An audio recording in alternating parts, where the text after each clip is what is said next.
What's up, you guys? I don't know if this video is gonna be able to turn out good at all, or Tucker say. Good boy.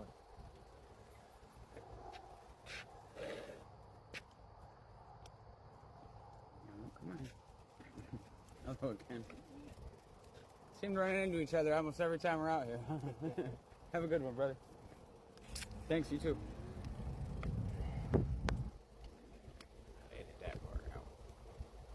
Come on, baby.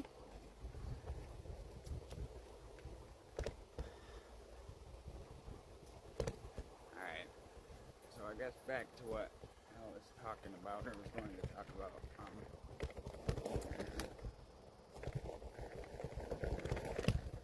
I don't know. And not always, it's not always this way, but I feel like a lot of times in the world, people that have gone through the most shit and, you know, the most trauma and things like that tend to end up being some of the most beautiful, thoughtful, caring, people you could meet, you know.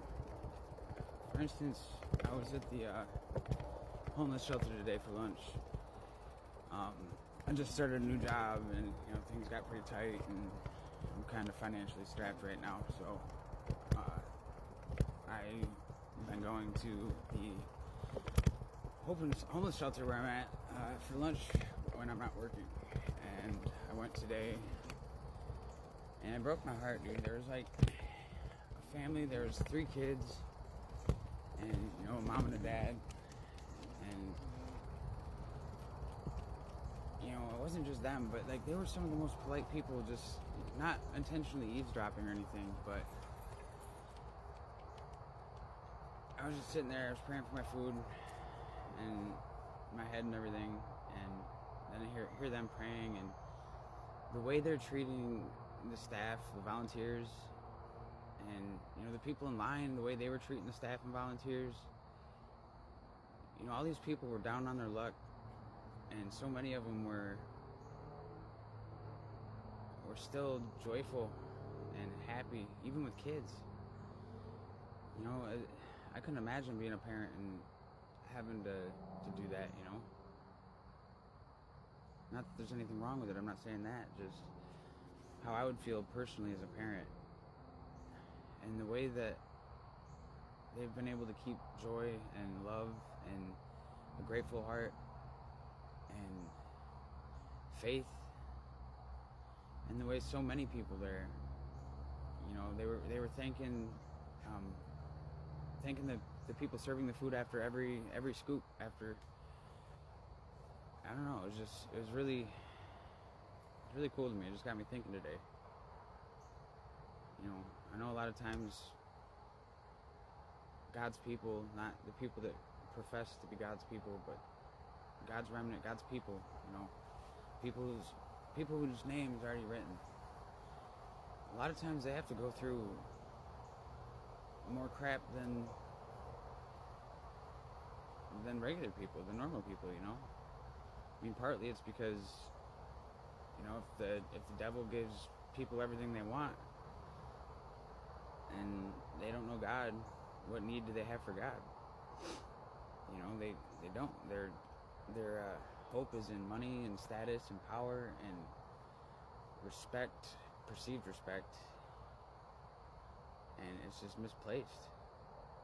And you know, you see these people that have it all, these, you know, better off people, and I'm not saying all of them, you know, I'm not saying an absolute on anything, but I think there's someone coming up behind me, but come on, Tucker.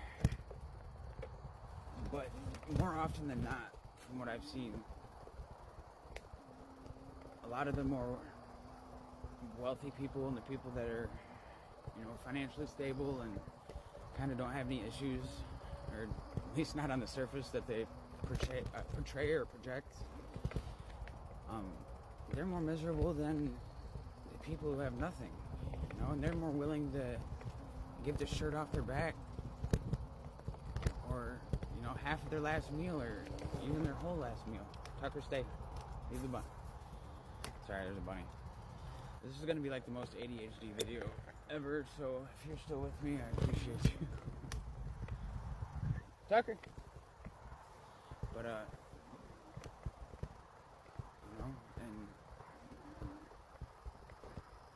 and I'm thankful, I guess, that God put me in a position to be able to see all these different aspects of life, from the CEOs and the people on yachts and, the people that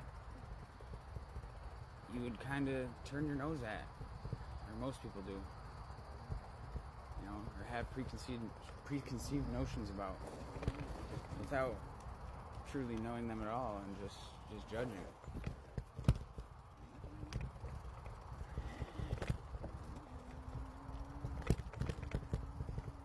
I don't know, I don't even know if I had a real point with all this, other than money isn't going to get you what you think it is, if that's what your faith is in. You can be a good steward, and you can have a lot of money and still do great things with it, and all sorts of stuff. But when the Lord said that it's harder for a rich man to enter heaven than it would be for a camel to enter through the eye of a needle, it's true, because all this material stuff, it distracts us, it gives us false comfort, and really none of it's worth it. I'm not saying stuff's not fun to do. I'm not saying, don't have fun, or money's evil, or it's the brain and the heart behind the money. Really. I don't know. Maybe I should make a segment called ADHD Ramble Talks or something. I don't know. But now just never forget we're all human. Like, we all have purpose. That we were all loved enough by the Father, or not enough, loved so much by the Father, every one of us, that He created us, knowing all the mistakes we'd make, knowing the way we would fail Him and ourselves. But really, it's not failure if you learn from it and you use it for something positive. If you're not dwelling on it too much to the point where it becomes an idol, or you get swallowed up by the pain and you're not walking in the authority and the peace and love and forgiveness and grace that God's given you. And it's not a license to sin. And that's what a lot of people don't understand either. We're all human. Like, everyone. No matter your race, color, creed, religion. And any of the little boxes that they put us in to divide us, that doesn't define you. That's a system in a world telling you what you are in the confines of their own box. When you can't put God in a box. And we were made by God. We were created in His image. We are loved by Him. And really, you can't put people in a box either, to a point. Right, I gotta keep rolling and talking here, because it's starting to get a little bit dark. At least it is in the woods. But no, man, everybody's just walking around all the time, filled with hate and selfishness and pride. So many are lost and hurting and broken, masking with just about anything, whether it be drugs, or it could be anything like sports, or relationships with other people. It could be things that are good. Too much of a good thing isn't a good thing. I say that for a reason. I'm just so tired of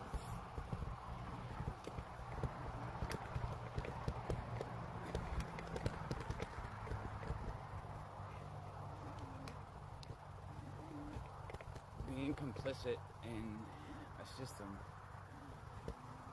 that does nothing but oppress us, that does nothing but deny God, that inverts everything. Fact is fiction, fiction is fact, right is wrong, wrong is right. And just looking at the change in the generations just in the last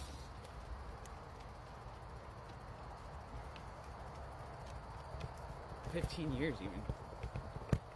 The culture, the way of life, everything.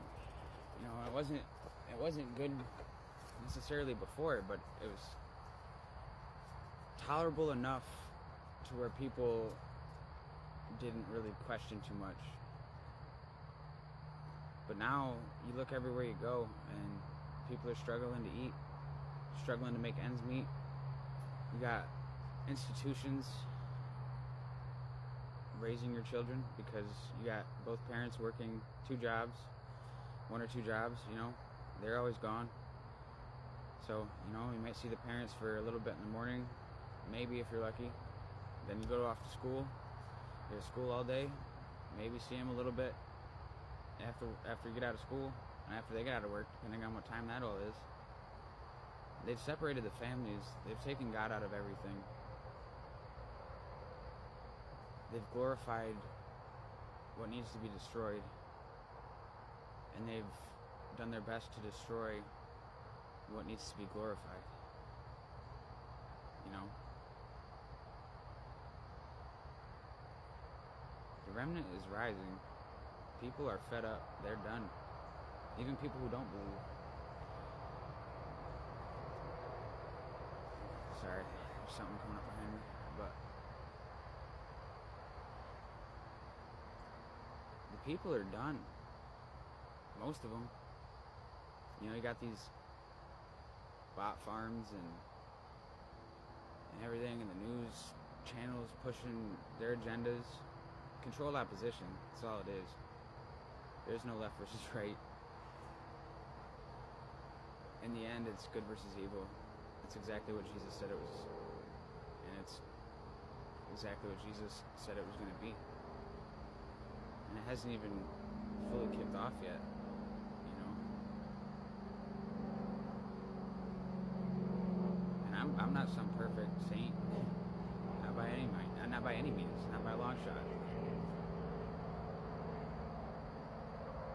I still struggle with things sometimes that I struggled with on the first day I started believing and gave my heart to the Lord. You know, it's gotten better. Everything's gotten better. A lot of things have been completely stripped away and cut away. You know, it'll rear its head once in a while. And sometimes I screw up and, you know, I make decisions without thinking about them first quite often. I don't know, it's just the way my mind works. Everything is really fast up here, and then my mouth and the rest of my body don't always comply. You know, Tucker, come on.